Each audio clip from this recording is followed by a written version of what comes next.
کچھ دن پہلے ایک واقعہ سامنے آیا، ایک آدمی کی شادی ہوئی، دلہن نے پہلی رات کو بولا کہ آپ مجھے وَلَا يَحِلُّ لَهُنَّ أَن يَكْتُمْنَ مَا خَلَقَ اللَّهُ فِي أَرْحَامِهِنَّ، اللہ نے عورت کو حکم دیا، مسلمان عورت کو، کہ اگر تمہیں طلاق ہو جائے تو تمہارے پیٹ میں اگر حمل ہے، اس حمل کو، اس پریگننسی کو تمہیں چھپانے کی اجازت بولیں نہیں ہے، اگر تم اللہ اور آخرت پر ایمان رکھتی ہو۔ یہ بھی ہوتا ہے آج کل، کیونکہ اس معاملے میں مرد عورت کی زبان پر اعتماد کرتا ہے۔ اگر ایک مرد نے کسی عورت کو طلاق دی، عورت کو اگر حمل ہے وہ چھپا لے گی اور وہ بتائے گی مجھے مینسز آنا شروع ہو گئے، مرد یقین کر لے گا بھائی 3 مینسز گزر گئے، عدت ختم۔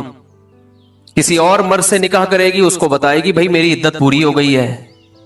اس بات کا امکان ہے کہ وہ بچہ کسی اور مرد کے کھاتے میں ڈال دے۔ مرد تو نہیں دیکھ رہا کہ واقعی عدت ختم ہوئی ہے، یہ عورت جانتی ہے اور اللہ جانتا ہے۔ تو اس معاملے میں اللہ نے حکم دیا عورت کو کہ وہ خیانت بولے نہیں کرے۔ مردوں کو اللہ نے حکم دیا کہ جب بھی کسی عورت کو تم طلاق دو گے تو اس کا مال چھیننے کی تمہیں اجازت نہیں ہے۔ لا یحل لکم ان تأخذوا مما آتیتموہن شیئا، جو کچھ اس کو دیا ہے نا شادی سے پہلے، ایک دھیلا بھی واپس لینے کی اجازت بولو نہیں ہے۔ آج جہیز بھی جو وہ اپنے گھر سے لائی ہے نا وہ بھی ہتھیا لیتے ہیں، اپنے دیے ہوئے گفٹ تو واپس لیتے ہی ہیں، جو وہ اپنے گھر سے لائی ہے وہ بھی ہتھیا لیتے ہیں۔ یہ سارے قرآن کے احکام ہیں جس کی آج دھجیاں اڑائی جا رہی ہیں، کیونکہ ان احکام کا لوگوں کو علم ہی نہیں ہے۔ لوگ محرم میں کربلا، ربیع الاول میں جو مخصوص بیانات ہوتے ہیں وہ یعنی سیزن وائز چل رہے ہوتے ہیں۔ ہم لوگ جو پریکٹیکل لائف ہے، ہماری عملی زندگی ہے، جس کے لیے پیغمبر صلی اللہ علیہ وسلم کو بھیجا گیا، معاشرے کی اصلاح کے لیے، اللہ کے حقوق سکھانے کے لیے اور ایک دوسرے کے حقوق سکھانے کے لیے، اس پریکٹیکل لائف کی طرف ہماری توجہ نہیں ہے۔ ہم دوسری چیزوں میں زیادہ لگ گئے ہیں، بس وہ جوشیلی تقریریں، لوگوں کو رلانا دھلانا، یہ کام رہ گیا ہے بہت سو کا، سب کا نہیں۔ اہل حق ہر دور میں رہیں گے۔ تو اللہ نے حکم دیا کہ ڈیورس کے بعد آپ کو عورت سے کچھ لینے کی اجازت بولو نہیں ہے۔ ہاں، خلا کی صورت میں مہر واپس لے سکتے ہو۔ خلا یہ ہوتا ہے کہ مطالبہ عورت کی طرف سے ہو طلاق کا، آپ تو نہیں دینا چاہتے، اچھی بلی زندگی گزر رہی ہے، اسی کو دماغ خراب ہو رہا ہے اس کا، نہیں مجھے نہیں رہنا، تو پھر اس صورت میں مرد اگر ڈیورس دے تو وہ یہ شرط لگا سکتا ہے کہ میرا خرچہ واپس کرو، خام خواہ میں کیوں کرایا خرچہ۔ کچھ دن پہلے ایک واقعہ سامنے آیا، ایک آدمی کی شادی ہوئی، دلہن نے پہلی رات کو بولا کہ آپ مجھے پسند نہیں ہو، میں تو کہیں اور شادی کرنا چاہتی تھی، ابا نے آپ کے متھے باندھ دیا۔ حالانکہ 6 مہینے سے تیاریاں چل رہی ہیں، اب کیا گزرے گی اس آدمی کے اوپر۔ تو خیر اس نے تو اٹھا کے پٹخنا ٹھکائی لگانا شروع کر دی، کمبخت ایک میسج کر دیتی کہ میں راضی نہیں ہوں، میرا خرچہ کرا دیا، اب پہلی رات کو بول رہی ہے کہ نہیں ٹھکائی لگانی چاہیے تھی، میں نہیں کہہ رہا، لیکن اس نے لگائی ٹھکائی، غلط کیا اس نے۔ تو ایسے موقع پہ بھائی ٹھیک ہے اپنا راستہ لو، میرا خرچہ واپس۔ اب کون رکھے گا ایسی صورت میں؟ چاہتی کہیں اور تھی بھائی تو چاہتی تھی بھی اگر کہیں اور، تو اب بتانے کی کیا ضرورت ہے؟ ہر بات بتائی تھوڑی جاتی ہے، بولو بھائی دل میں بولو چاہتی تو تھی لیکن چلو ہو گئی، اب اسی کو چاہنا شروع کر دیں گے آہستہ آہستہ۔ گدھا بھی اگر آپ پال لینا تھوڑے دنوں میں اس سے بھی محبت ہو جاتی ہے، تو پورا 2 ہاتھ 2 پاؤں کا انسان ہے، تھوڑے دنوں میں اچھا لگنے لگے گا، یہ سوچ کے صبر کر لو۔ پوری رپورٹیں پیش کر رہی ہیں اس کو پوری رپورٹ۔ تو ظلم وہاں سے ہو، مطالبہ وہاں سے ہو، تو پھر آپ واپسی کا مہر کا واپس مطالبہ کر سکتے ہیں، جو مہر دیا واپس دو۔ یہ بھی اللہ نے ان آیتوں میں حکم بیان کیا۔ ایک حکم اللہ نے یہ بھی بیان کیا کہ اگر رخصتی سے پہلے طلاق ہو جائے تو پورا مہر نہیں دینا پڑتا، بلکہ آدھا مہر دینا پڑتا ہے۔ 1 لاکھ روپے مہر رکھا گیا تھا، آپ ابھی رخصتی ہوئی نہیں، آپ نے ڈیورس دے دی، تو پورا مہر نہیں ہے بلکہ آدھا مہر ہے۔ اس میں اللہ نے ترغیب دی ہے کہ مرد پورا دے دے تو اچھا ہے، اور عورت کو ترغیب دی ہے کہ آدھا بھی معاف کر دو تو اچھا ہے۔ ترغیب دونوں کو دی جا رہی ہے، چھوڑو بھائی، لیکن حکم بیان کیا جا رہا ہے کہ مرد کو آدھا دینا پڑے گا اگر وہ مطالبہ کرے۔ اور اللہ نے اہم حکم یہ بھی بیان کیا کہ جب عورت کو طلاق دو تو جہاں وہ طلاق کے بعد نکاح کرنا چاہتی ہے اس کے نکاح میں رکاوٹ